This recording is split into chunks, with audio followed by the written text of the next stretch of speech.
Mga kababayan, dito tayo sa sa YouTube channel TV. Uh, Magandang gabi po sa ating lahat sa mga taga-subaybay. Uh,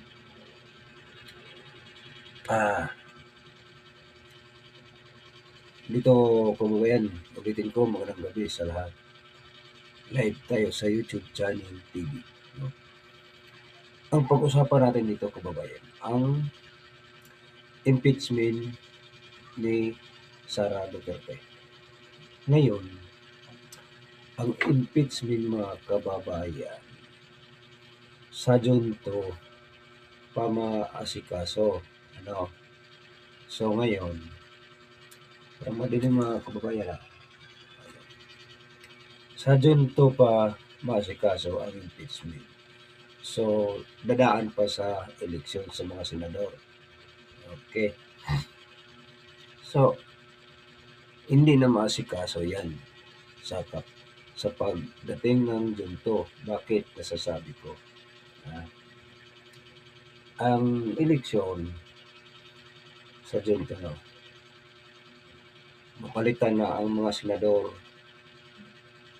dyan sa tinatawag natin ay Quadcom. Sino bang mga senador doon? Ang mga kaliwa sa gobyerno. Pero meron dyan nga hindi magkaliwa ng sa panggobyerno ay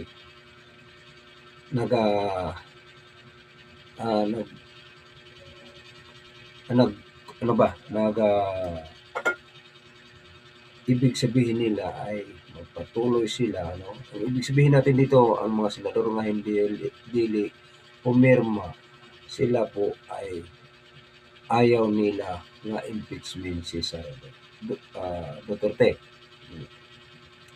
So, pag eleksyon, papasok lahat ng mga senador ng bago. So, mga tao ni hindi Sara Duterte.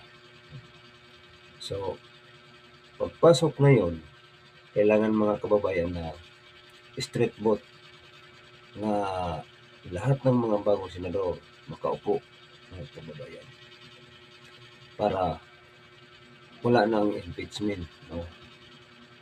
So, wala na yan, basura, no?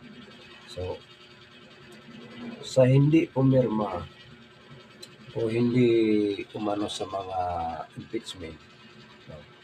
Salamat sa inyong mga pagtitiwala.